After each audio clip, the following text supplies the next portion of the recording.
السلام علیکم۔ بسم اللہ الرحمن الرحیم۔ آپ نے دیکھا کہ اسمبلی کے فلور پر خواجہ آصف صاحب کیا فرما رہے ہیں کہ ملٹری اسٹیبلشمنٹ نے جب بھی انہوں نے حکمرانی کی، ان کو ہم ڈکٹیٹر کہتے ہیں، تو انہوں نے جتنے بھی ڈیم بنائے ان کے دور میں بنے۔ تو سیاستدانوں نے کیا کیا؟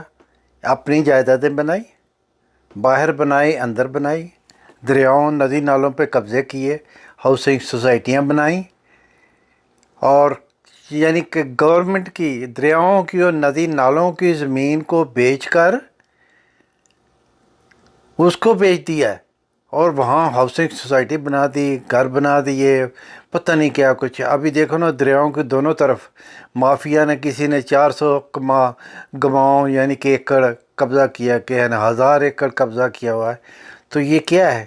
تو خواجہ صاحب نے صحیح کہا کہ ہم سیاستدانوں نے صرف اپنی جائیدادیں بنائیں، ہم نے سب کچھ کیا، یعنی کہ ہم نے قوم کے لیے یا ملک کے لیے کچھ نہیں کیا۔ تو ابھی دیکھیں، سنیں آپ خواجہ صاحب کیا فرما رہے ہیں۔ گڑھوں کے اندر 6 فٹ 10 فٹ جو ہے گہرائی کے اندر لوگوں نے پلاٹ بنا کے بیچ دیے ہیں، اور وہ زمین جو ہے کسی نالے کی زمین ہے، کہ ایک زیڈ کے بی نامی کنٹریکٹنگ کمپنی ہے، آپ بھی جانتے ہیں، ہمارے اپر ہاؤس میں وہ موجود بھی ہیں، ان کی موجودگی بھی ہے۔ انہوں نے تباہ کر دیا سارا شہر، جو ہے تباہ کر دیا۔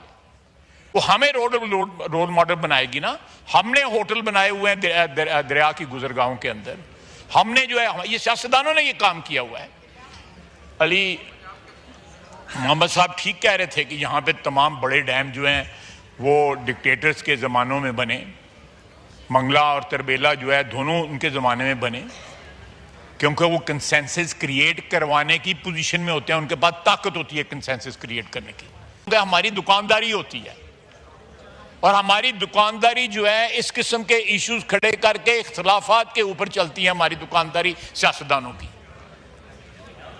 اگر فوجی حکمرانوں نے 2 ڈیم بنا لیے، ناظرین کرام